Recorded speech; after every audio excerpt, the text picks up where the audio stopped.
few years, especially, is that nobody wants to assume a role. Like everybody thinks their role is the same, and I'm like, and it's very hard to convince people that, and inspire them to be like, no, be this role. Like this is a great role for you, but they all think that they're first line centerman, and I think that's a hard thing to do in a short period of time. I think for me, it's always been is to get people to buy into certain roles and then play them in that role without the noise of mom and dad saying, no, that's not your role.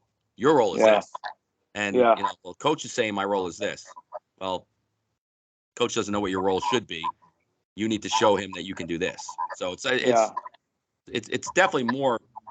I mean, just different, right? I grew up. My father said, "What did the coach say?" and just listen to the coach. It's a much different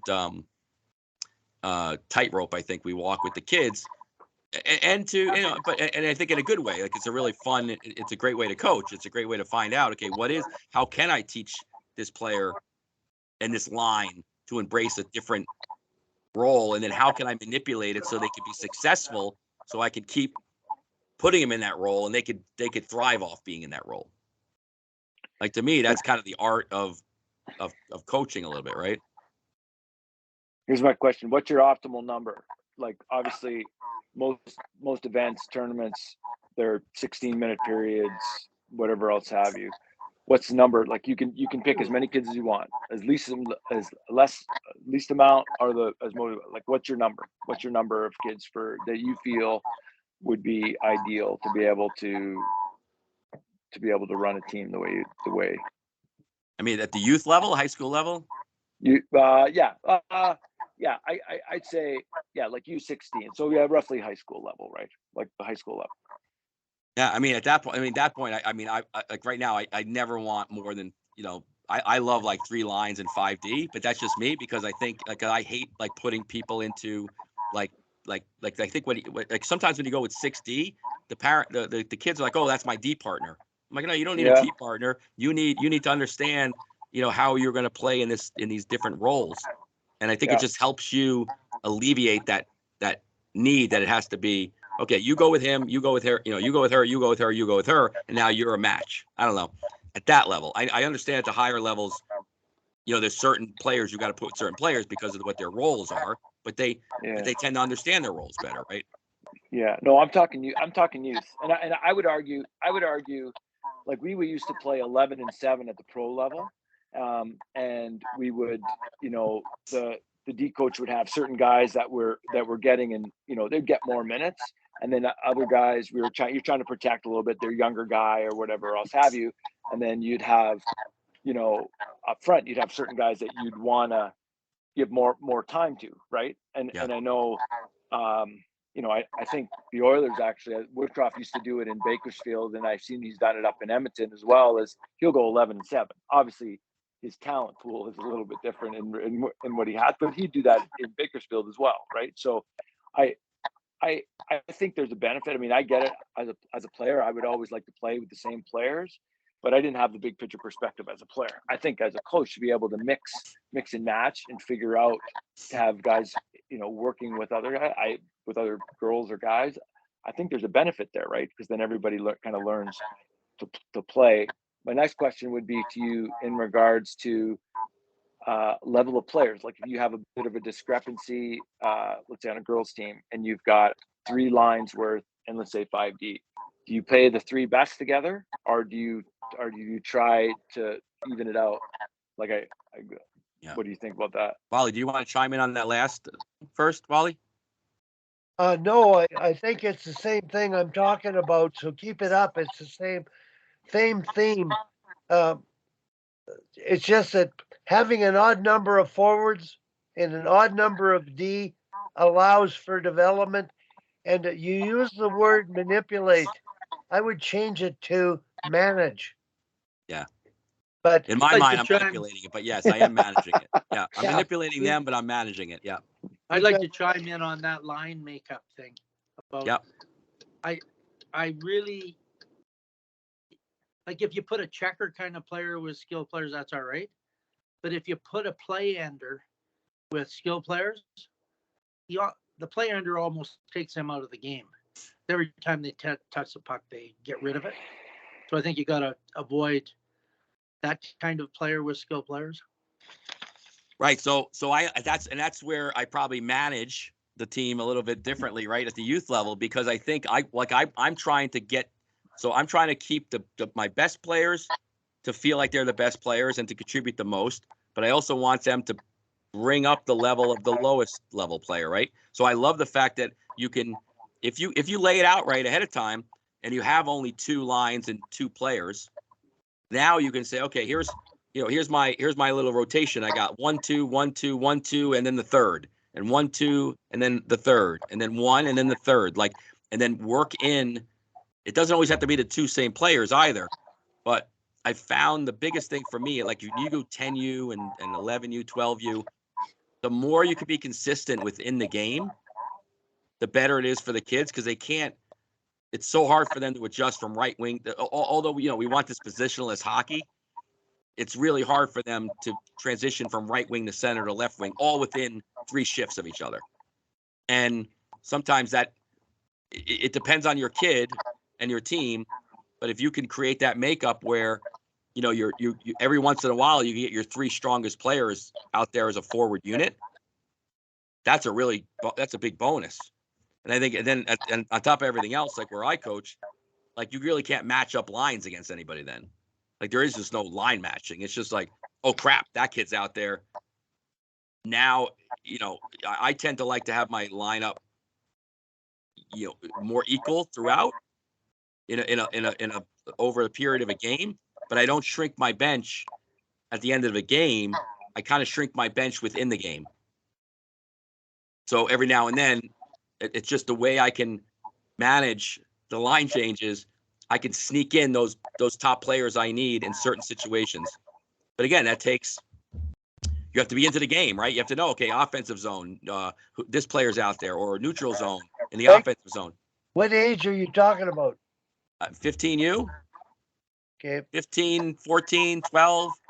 Yeah, all the way down to if you have a really good skilled 10U team. I'm gonna challenge you, because I think we have no idea how good or what role the kid is going to be.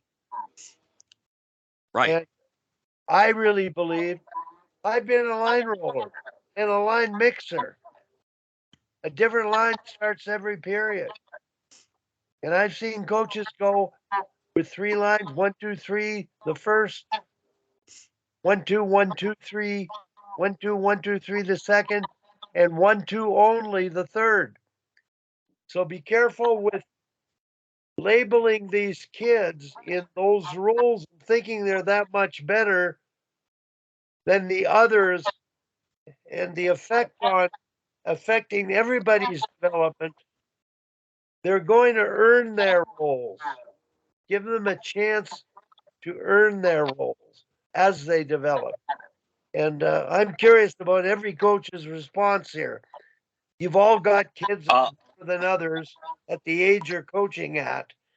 And I'm always challenged with, I've been a line roller. And I don't see many people. Tom is the closest thing to it I've seen before. But how do you manage your bench to develop and get the most out of the team to win? That's a question for everybody. Go ahead, Well, Dan. I can, I coach 12U, so I'm probably a little bit more like Mike here. I make my lines pretty even. I am careful to say, okay, if I put these 2 kids together, they will not pass. So I'm not putting maybe the weakest kid with them, because then he'll never see the puck. You are right. So I might move a kid that's gonna go fight for a puck a little bit more and make sure he gets possession.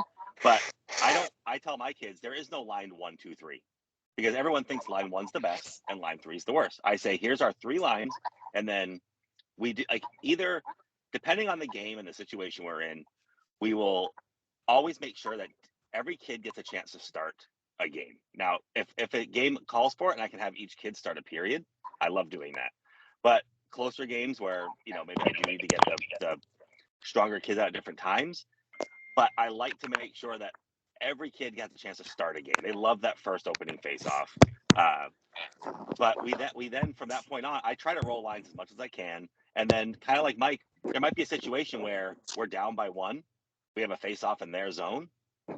I'm just going to send the 3 best kids, my 3 best forwards that I know have a chance there.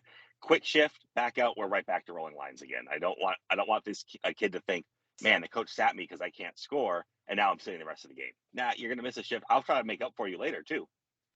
A couple shifts later, I might throw you out again. I may double shift you if we're in a position where I can.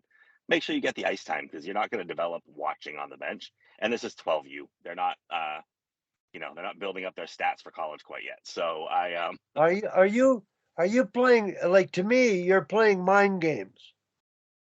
You're coaching to win, get the most out of everybody, and those players that are better at this age right now are going to get those opportunities, and you're going to slot the other ones in. I'm going to relate a story to all of you about after coming home from the 2002 Olympics to visit my nephew. His kid's playing a U10 game, and they had a ringer on their team. And all game, they rolled the lines. They just alternated. There was no matchups. The ringer didn't get double shifted. He didn't get out every power play. He may have, but I didn't notice my nephew, son, not playing. But with a minute left, up 2-1, I'm standing beside the son, watching the game. Off comes his kid. Out goes the ringer. They're down 2-1. And I said, that's a lose-lose situation. You took that kid off the ice, everybody knows the best kid out there. You're going to lose the game and you lose the spirit of the team. Because everybody's thinking, I'm not a member. And that's the way I coach. There's times there, you live with it. And you'll be surprised at the outcomes and result and the energy you'll get from a team. Not many parents would accept that because people expect that to happen. That's what they do in the NHL. They manage that bench to win. But in the NHL, they get more balanced ice time than they do in minor hockey in Canada.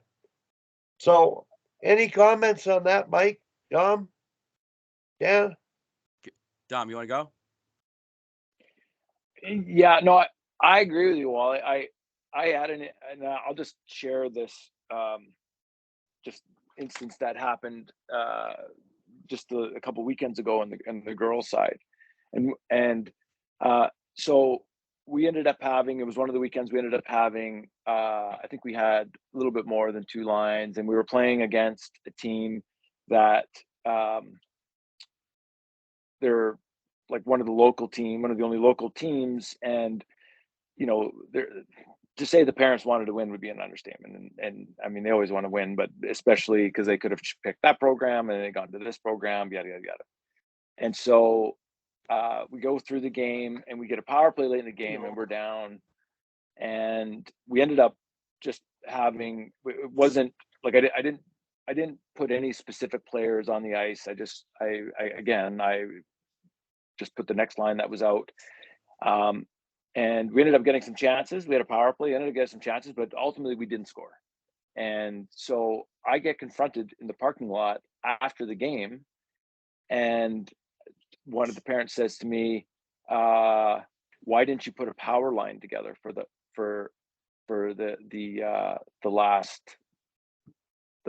last power play?" And I just basically said, like we've talked about numerous times, it's, longer term and blah, blah, blah, blah, blah. Development with the kids and where they're getting opportunity. And the crazy thing was, like, we had chances to score, like they easily could have scored, but it was almost like they were absolutely questioning me and why I wouldn't put our best players on the ice at the end to be able to score, because it's, so And again, I was pretty irritated. Still am a little bit irritated with the parents, to be perfectly honest with you, because it kind of, it kind of shook me a little bit, because there was this, and no discredit to them, but I don't think they've ever put on a pair of skates. They've never played, and not that that matters. They've never coached. But in their mind, it was just so simple. And I got to say, it was almost like other parents from the other team. Oh, not almost like, I know they were asking, well, why wasn't your daughter on the ice at the end of the game? She should have been on the ice at the end. His daughter's one of the power line kids. Yeah, exactly. And it was almost like, questioning why would I do that? And so, yeah. I mean, Tom, I had to go on the bench with Tom Malloy's team. Same situation, Tom. Cassie Campbell's there. Tom was sick. His son is coaching. I'm just opening and closing the door and thankful to get in a rink again. And I'm talking to the D. They get into a game where they were up a little, Tom. Tied. They're down 2-1. And the other team's quite a bit stronger. There's about a minute and a half left. And I said to Cassie, I just want to ask the question to the forwards in the team. And I walked over and I said, who's going to score? Who's going to score? Well, Tom, you know who spoke up? The weakest player, Cassie's daughter. And she wants to score.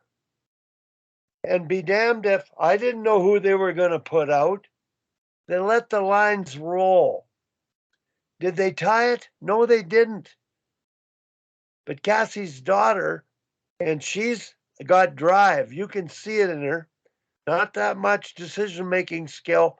She got 2 shots, could have scored on one of them in the last minute. And that's what I call transmitting belief. Yeah, but Wally, I think you can do that. But can't you do that within the context of the game as well? Like, isn't some of our role to protect the player from failure? And I don't mean like a helicopter parent protecting a player from failure, but understanding the dynamics of a team and understanding. Like, I love when players cheer for the kid they know isn't as good and they're out there. Like, to me, that's what I want to inspire. I want somebody to say, "Oh, no, so-and-so's up. They're going to score for us," because that's transmitting belief. Like, that's when the team is transmitting that belief, not just the head coach or the assistant coach, but the individual players, but their teammates. But I just think that's a learned behavior. So I agree with you. Like, playing to win and managing and inspiring kids is great, or it could be helpful or hurtful. But sometimes we have to understand the situations we're in, right?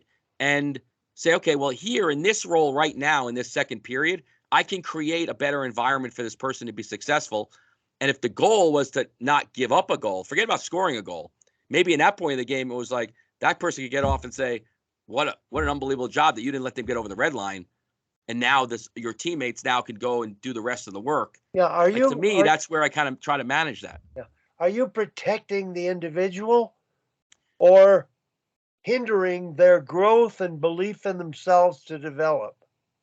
I think I'm helping. I think I personally think that, because I think by somebody failing and then those are uncontrollables. Like, once the person fails in a situation for their teammates, you're dealing with all the other pieces, the parents, the other kids, and now social media. Like, you're dealing with all these other aspects of like how that player could be affected, and you can help manage how that is affected, I think. No, I think your players, whether you're protecting them or not. I won a national championship rolling the lines, and on a goal we scored in a face-off play from our end to the other, the left winger that was out came right to the bench, and then Wickenheiser went on.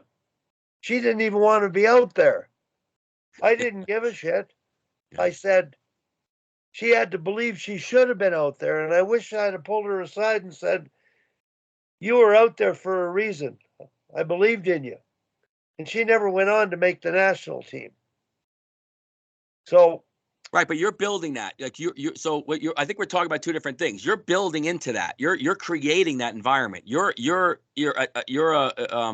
adept at making. You're not doing that on day one. You don't just come in on a Friday and say, "Hey, we're playing a game this weekend. We're just going to roll the Rhines, and I expect you to believe." And everybody's like, "These two kids can't even skate. Like these two aren't even hockey players." Like to me, it's knowing your team, creating that environment is what you do when you get into a team, right? And I think that's where it's lost in translation with me, is that I'm not doing this with a team. Like if I went to Dominic and said, "Hey, next weekend, can you coach this team?"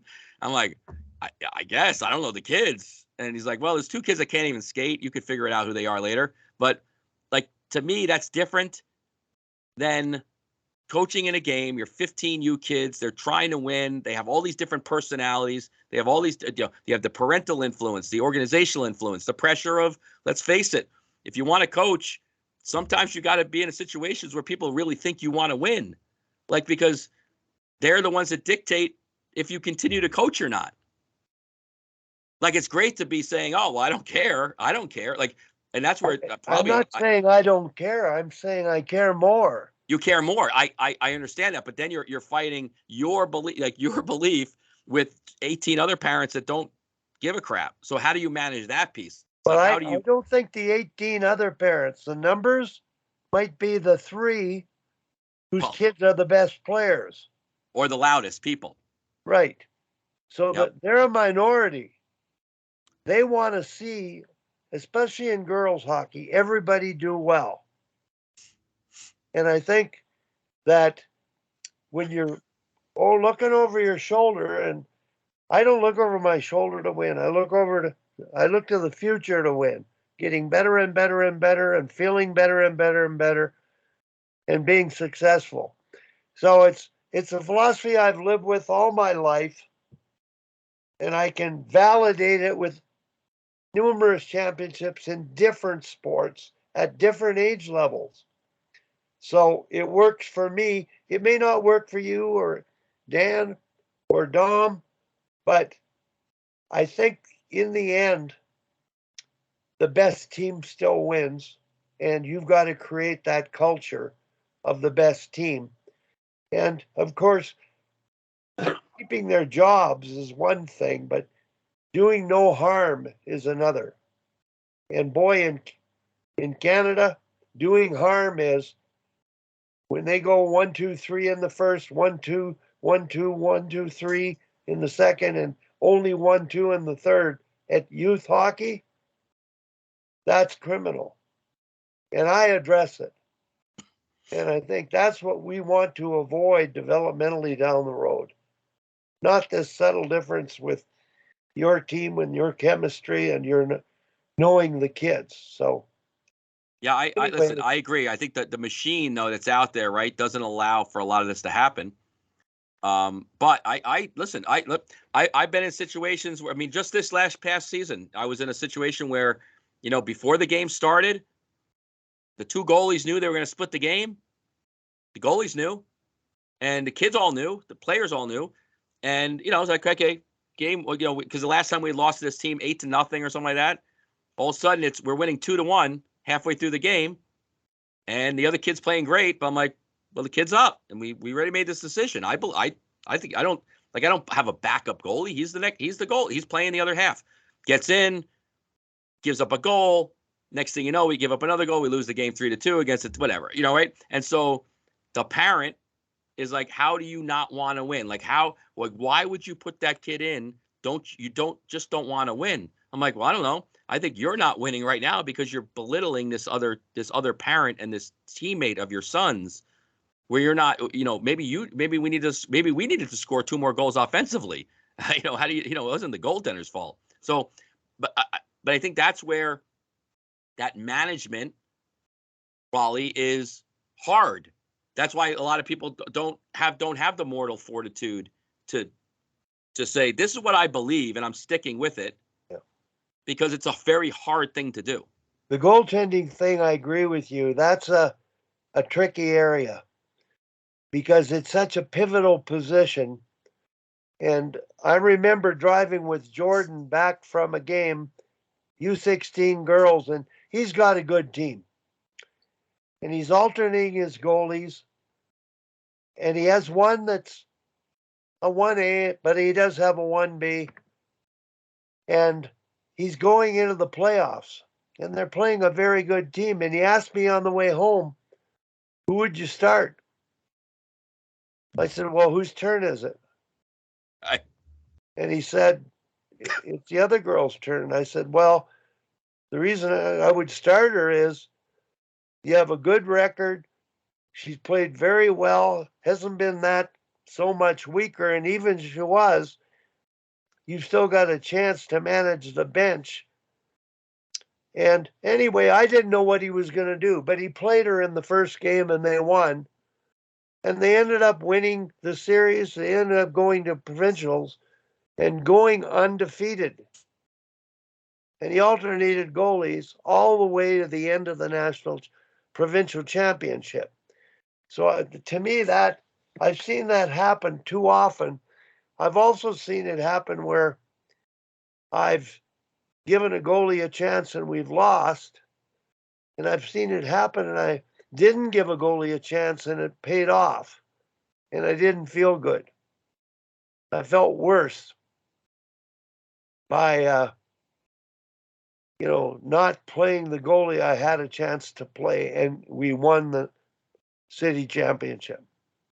Right, and you could do you're damned if you do, damned if you don't, right? Because I mean, I've been in situations in a weekend tournament or a playoff format where I know the team's coming up. So say the rotation's 1-2, 1-2, 1-2, but you want to be fair. So what I would do is go 1-2, 2, 1, because I would say, well, I know it doesn't matter how we do in game 3 at this point, so I'm going to play the kid that played. I'm going to play him again, and then it gives me the chance to be fair, But honestly, everyone knows why I'm doing it. It's not like it's a mystery. So it's just, but it's like, so you're being fair. You can be honest, but at the end of the day, you're also protecting the player. I think if you throw a player out, and we've had situations where, I mean, literally, these are all recent situations where we put a kid in who was up.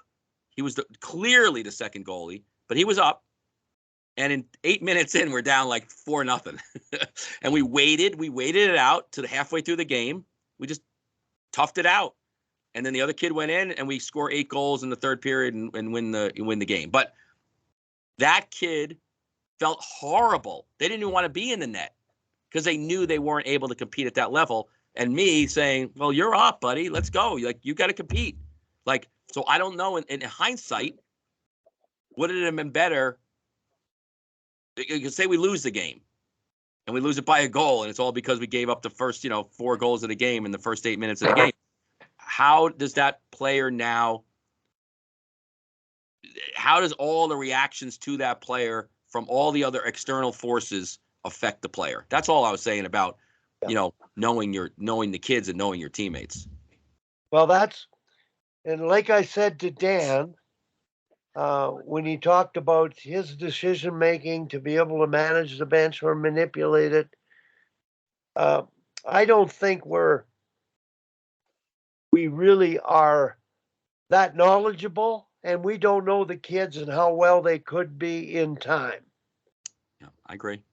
And I think that we can make those kind of judgments, it's an art. And I think trusting the kid and transmitting relief, for me, that's the art of coaching. And the score clock will look at itself if you let them play. And Tom Malloy operates on the philosophy. He rolls the lines. He lets them play. He's had great success. And he's one of the best at, when the crunch is on, in overtime, I saw him pick the right people in the overtime to win the game. Jordan Fenton last Saturday in Red Deer in a overtime game put his best 3 players out. Dom, you'll find this hilarious. The other team lined up 3-on-3 overtime, 3 across. And Jordan's team won the puck back to the smartest D I've seen in years. And the center just sprinted, breakaway, game over. And I said, Jordan, did you have that play drawn up? He says, no, I just put the best 3 players out there. And the effect it had on winning, he needed to do it at that time because his team hasn't achieved as much as they should. In his mind, he's more upset about the result than the parents. Everybody's happy. But he isn't. He wants to win. So he did at that time shorten. And I think that's great. He's the coach. You do what you want in your environment. Just sit back, look at the age you've got, and who knows where they're going to be when they're in their prime. Dom, am I blowing smoke or what? No. We had a similar situation. So we were played, as I mentioned, we were in this tournament in Nashville, and we have 2 goalies, and in my mind, one is better than the other. And you play like these typical tournaments, you would play 3 games around robin, and then you have 1 game to decide if you go to the final. And so, like Mike had said, I had said, okay, we alternated, we're going to split the first 2. And then I said, hey, we'll figure out how it goes after at that point. So we tied our first game, we won our second game. And so we were pretty much guaranteed a spot to get in the semifinal, if you will. And I'd made the decision to play, go back to back with the 1 goalie, and then made the decision we played 5 games to play the better one in the final. Well, no sooner after I had made mention who was playing in the final, I'm like, why am I not playing from the other goalie? Like, can you tell me why I'm not playing? And so, it was literally before the game, and she said, I'll ask you after the game, but I want to know why I'm not playing. And so, at that point, like they're U16, at that point, I said, I felt we had a better chance to win with the other goalie. I did, because it's an uneven number of games. I told her that. She says, well, what can I do? Well, what can I do better? And, I waffled it, like, because I obviously knew the question was coming. I had a little bit of time, and part of me wanted to be like, well, you are terrible in traffic, and every shot that comes from the blue line goes in. So you need to, but like, be taller, or I don't know, like, you know what I mean? Like, so, and at that point, I got to be honest. I kind of said, no, it was just a gut feeling, and I took it because it was. I mean, I could have given her objective measures as to why, but with that, I don't know. Would that have made it better? I don't know. Like they both can play. I guess I could have split. I guess I could have split it down the middle and been like, you take half and you take half. I don't know that it's fair for the second one coming in cold and whatever else have you. So I don't know.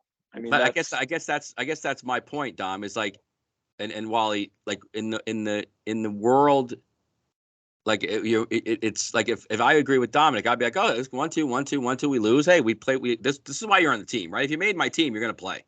Yeah. I mean, I'm not gonna put you on my team and not play you. You're gonna play. But there are certain situations where now think about now you win or lose, but you didn't play. Like kids didn't, kids have to understand there are kids that are better than other kids. And I agree, Wally. It's not, you can't always say, well, you don't know that in the future that this kid's going to be a better kid.